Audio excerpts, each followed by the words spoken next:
Howdy chaps, and welcome back to a fantastic episode of Grav's Restoration. We're doing a bit of EJ and we're doing some XY, and somebody asked me how to set up a MIG welder, and I'll add that in as well. It is surprisingly simple.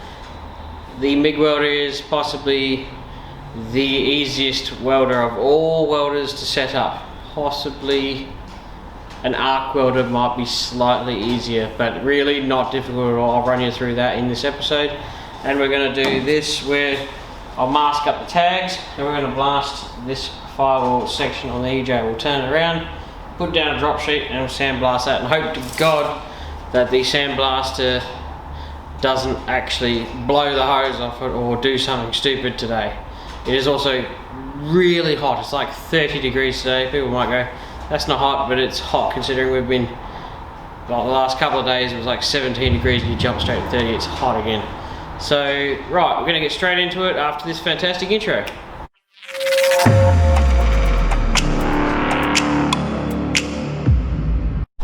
Right, first things first, we're going to tape up the ID tag, as I don't really want it to be sandblasted heavily. We're going to put some tape on it, multiple layers, and I'll get my razor blade and I'll trim around it once I've taped it up. And I know Ford ID tags fairly well, but when it comes to Holden's I'm a bit puzzled, so I don't actually know on a Holden what this little extra tag means. If somebody in the comment section did know, I wouldn't mind knowing. It makes me a bit interested. So just make sure we got plenty of tape over the top of that. Doesn't matter if it gets a little bit blasted, but we want to protect it mostly. Do 2 layers, because that blaster is fairly aggressive.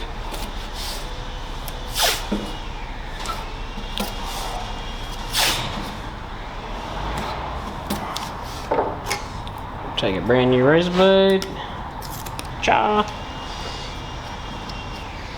And we'll run down the side. Not pretty, but it'll do.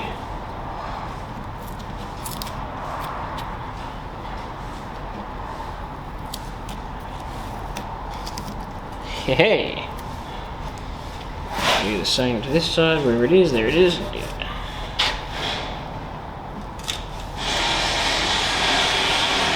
I know you people want to see EJ work, so I'm going to try and slip it in where I can. When I get my new plenum chamber, I will do a whole episode on that.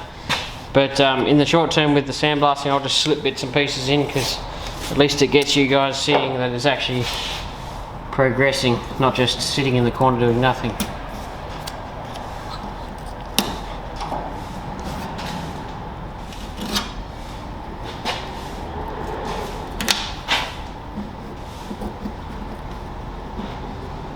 Yeah, and yeah, there we go. Right, all the tags are tidied up. We can turn the car around in a second and blast it.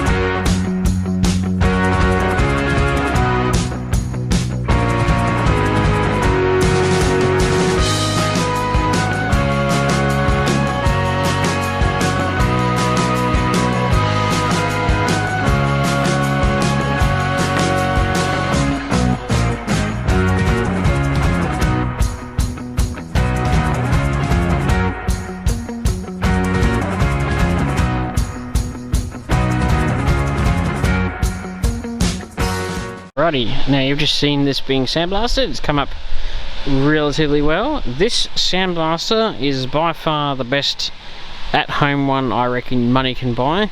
It's come from Total Tools. I think it was around 167 bucks, but I will give you a warning, it requires a stupid amount of air and it blows that bottom hose off. Where am I pointing? There.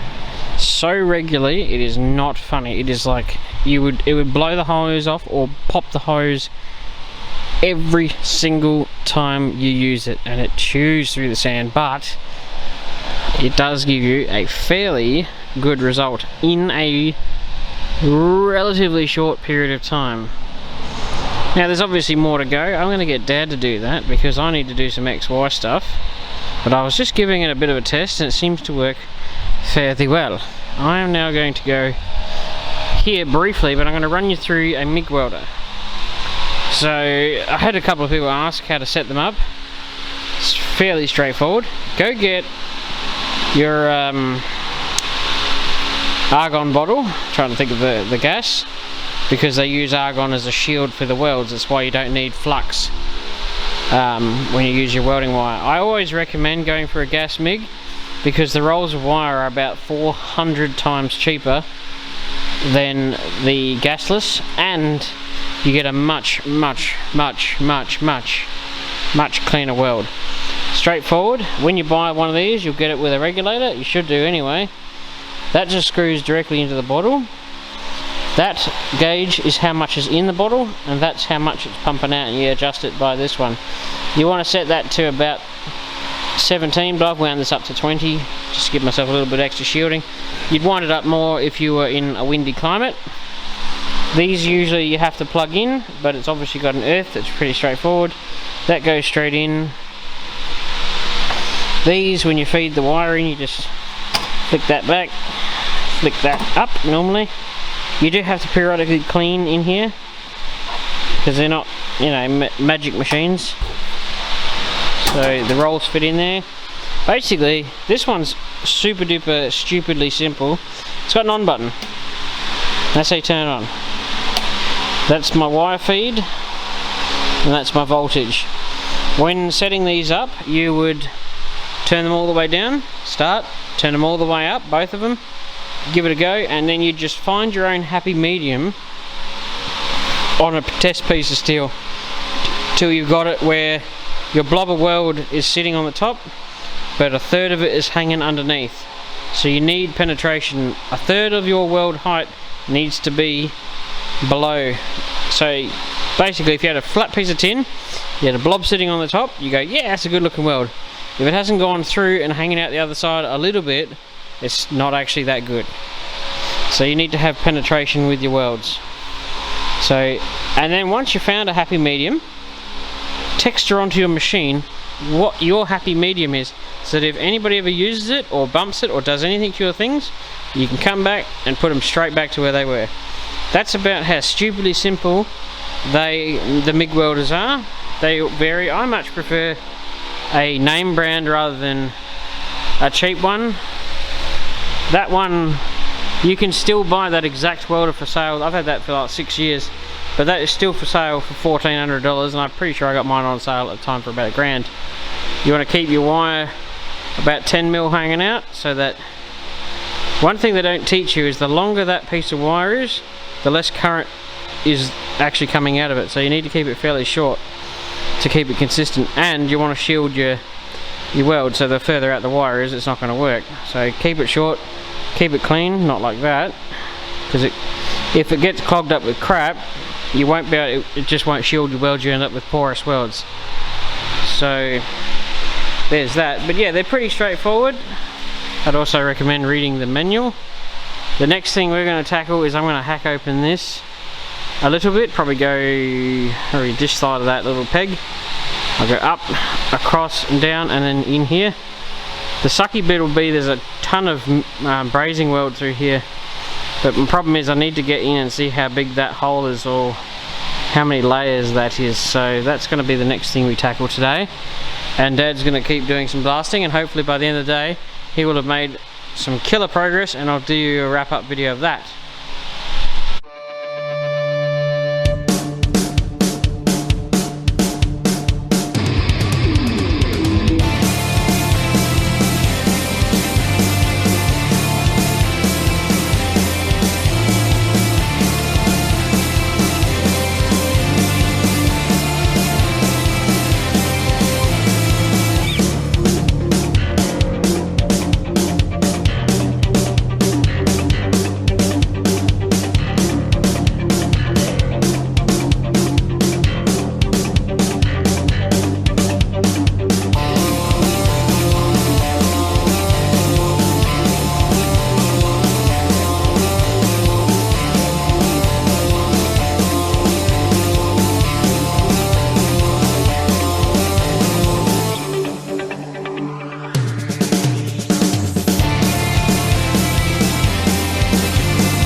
after much sand later, and we do have to do a fair bit of cleanup. The idea of the drop sheets is we can clean it up fairly easily.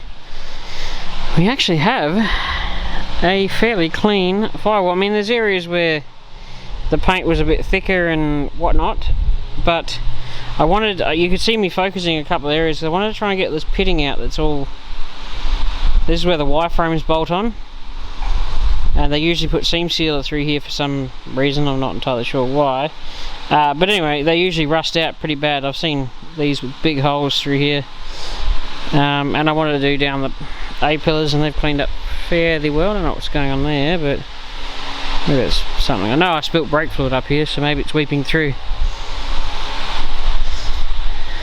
It gets it very, very clean.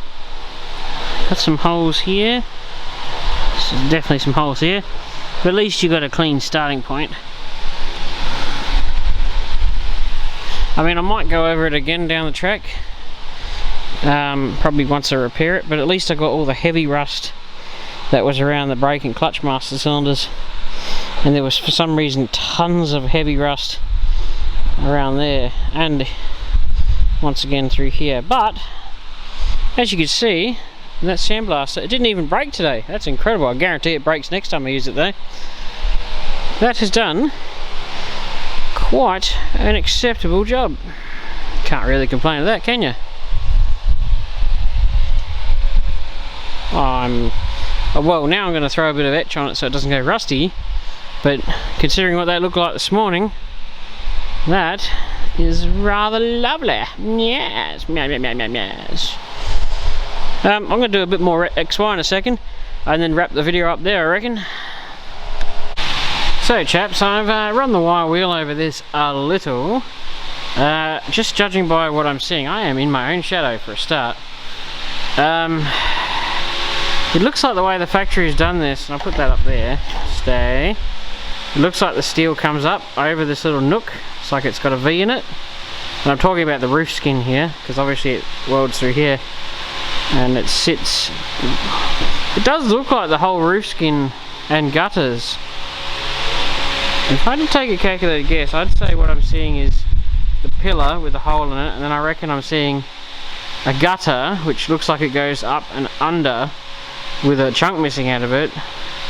And then obviously a roof with a hole in it. So what I'm going to do first, before I lose this shape, because I don't think it'll survive the removal process, it also looks like it's got a big honking blob of weld right there. It's like when they put it on, they just go zap and zap with a MIG and that's it. So I'm going to get this profiler, and I'm going to smush it right down there, and maybe go a bit further. Right, so that's my corner, so that when I'm finished with this, may or may not be in today's video, see how we go. So when I'm finished with it, I can match it up and know that from about here to here, that's the end result of the roof. It's not actually very interesting. I just want to make sure that it all goes back exactly how it was.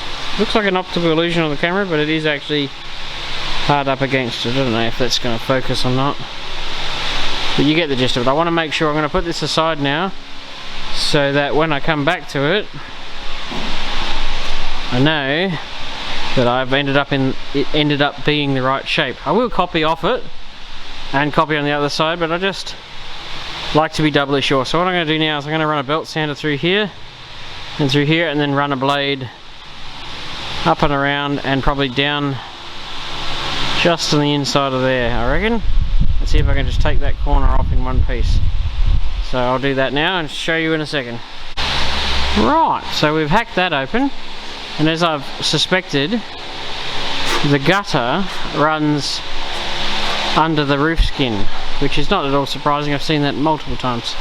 So we've got this pillar, which is this half of the A pillar is actually that bit there, and it looks like they both got a bit of a dip in them to account for the roof skin. So that's not rusty there, that's not rusty there. So what we're going to do is probably hack off a little bit of this gutter, just temporarily, take it off, put it back on later, and fix it before it goes back on. Grind off the remnants of a huge amount of weld there, which is that's just weld, and then just do a little patch in the top of this.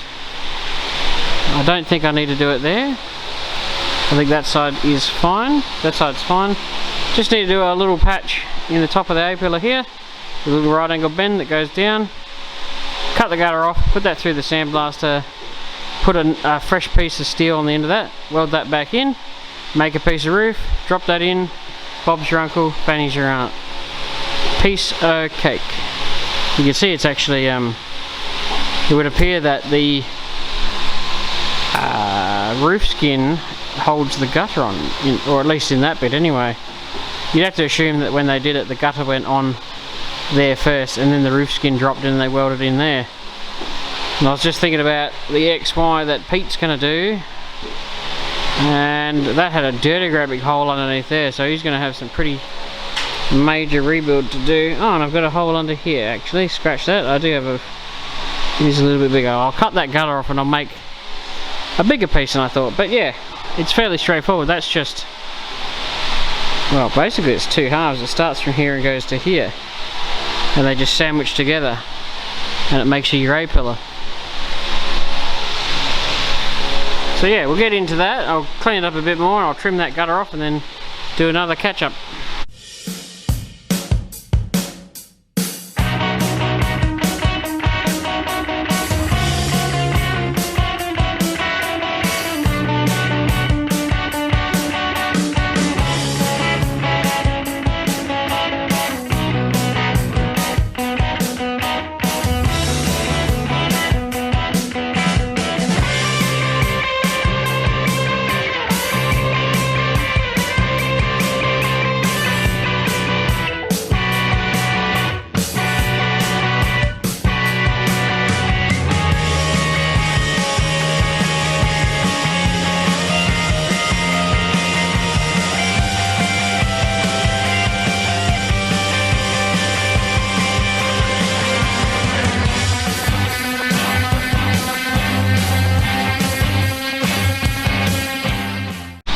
Right, that wraps up that quite nicely. I've got to come back and touch up a couple of pinholes, but the hole's done. Next step for this repair is to repair the gutter section and then piece the roof back on, which you'll see in the next video.